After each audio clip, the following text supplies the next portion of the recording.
Baik, kemudian dilanjutkan oleh penulis rahimahullah di kejadian-kejadian penting pada tahun ke-8 Hijriah. Kata beliau, fihi wa fi thamina wa fi thaminati sariyah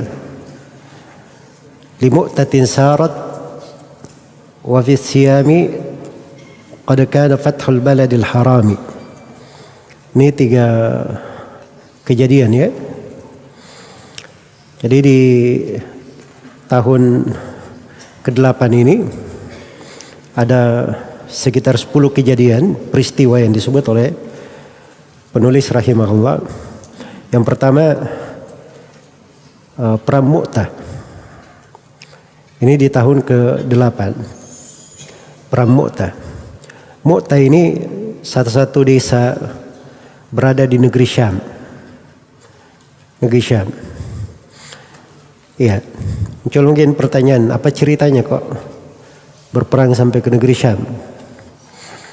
Jadi kan sudah disebut ya di kejadian-kejadian sebelumnya, Nabi sudah mengutus utusan-utusan ke para raja-raja.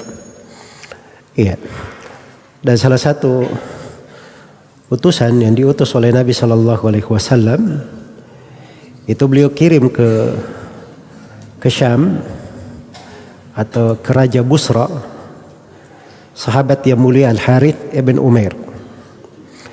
Begitu Al-Harith bin Umair turun ke Mu'tah, maka dia ditawan oleh Syarahbil bin Amr al-Ghassani, dan beliau pun dibunuh dalam tawanannya. Maka Nabi SAW mengirim pasukan ke sana. Iya, mengirim pasukan ke sana. Jadi kalau ini disebut syariah ya, karena Nabi tidak pimpin langsung.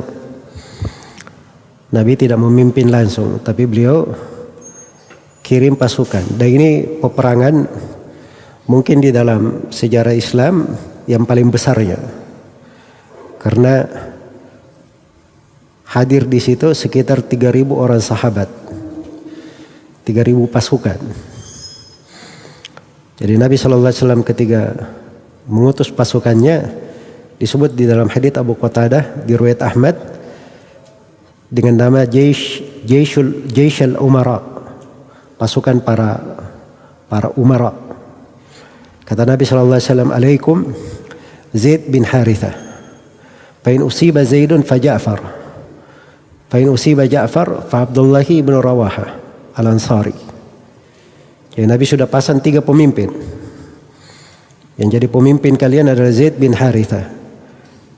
Kalau dia terluka atau wafat, maka kalian akan dipimpin setelah itu oleh Ja'far bin Abi Talib. Kalau Ja'far juga terluka, maka kalian akan dipimpin oleh Abdullah bin Rawaha. Itu pesan Nabi Sallallahu Alaihi Wasallam. Dan ini syariat pelimpahan kekuasaan. Kalau di masa sekarang ini seperti yang terjadi di kerajaan-kerajaan ya. Jadi ini rajanya, sudah ada putra mahkotanya. Jadi kalau raja meninggal, putra mahkota yang naik sebagai raja. Nah, ini skema ini sama dengan Nabi memasang 3 pemimpin. Kalau ini meninggal, maka gantinya adalah ini, gantinya adalah ini. Jelas ya? Nah, itu dibolehkan di dalam syariat. Dibolehkan di dalam syariat. Dan ini di kalangan orang-orang liberal, ini disebut dengan cara sistem monarki kata mereka. Tidak senang, lebih senang dengan sistem demokrasi yang penuh dengan keburukan. Dan itu kalau diperbandingkan antara sistem Islam dengan sistem demokrasi, itu akan nampak keindahan Islam dari berpuluh-puluh sudut. Berpuluh-puluh sudut. Dan ini suatu pembahasan penting ya. Mudah-mudahan di suatu hari saya akan terangkan itu. Karena banyak orang yang tidak mengenal indahnya Islam di dalam hal ini. Jelas di Perang Mu'tah ini, ya, Rasulullah SAW marah karena utusannya dibunuh, maka beliau mengirim 3.000 pasukan. Iya. Dan ini di masa itu, di waktu itu, Itu dihitung sebagai pasukan yang terbesar. Ya, tapi dimaklumi ya bahwa lawannya di Syam itu lebih banyak lagi. Dikatakan bahwa musuh mereka itu jumlahnya sekitar 100.000. Sekitar 100.000 dari orang-orang Ghassad. Iya. Dan dia mengatakan 200.000. Nah, ini keajaiban sebenarnya kalau dalam histori peperangan. Jumlah sedemikian itu bagaimana menghadapi orang-orang kufar yang jumlahnya lebih banyak. Iya, jumlahnya lebih banyak. Tapi subhanallah, iya, tampak dari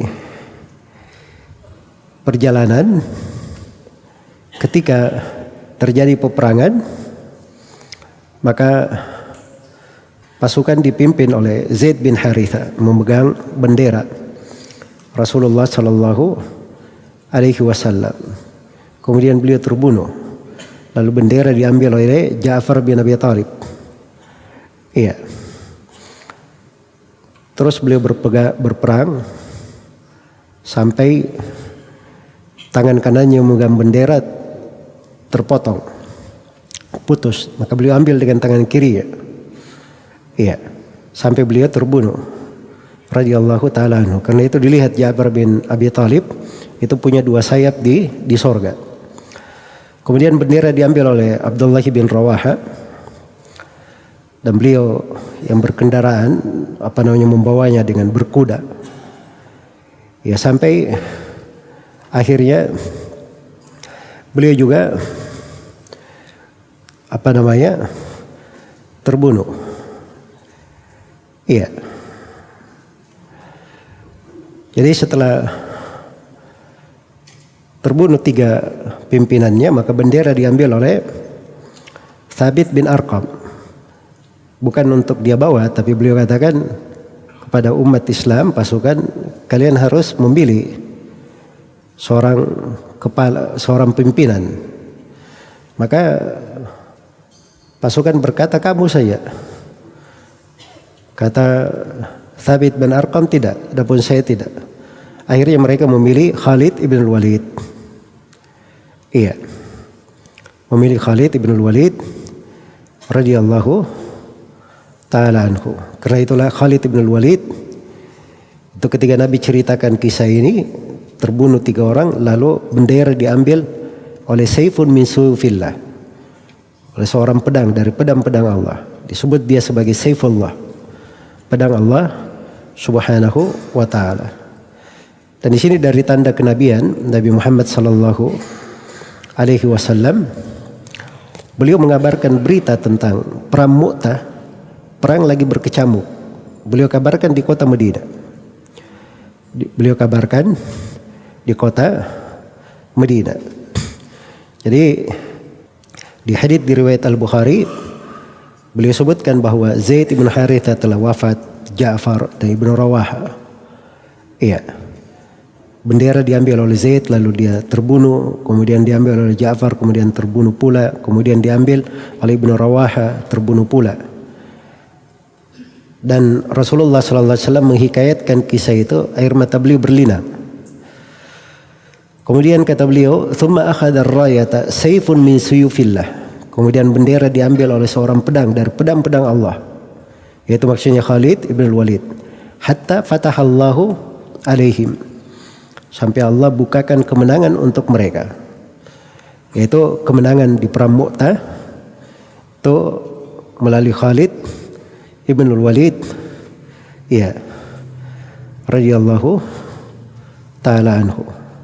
Jadi luar biasa ya, jumlah pasukan 3.000 tapi bisa memporak-porandakan hampir 100.000 dari pasukan kaum musyrikin.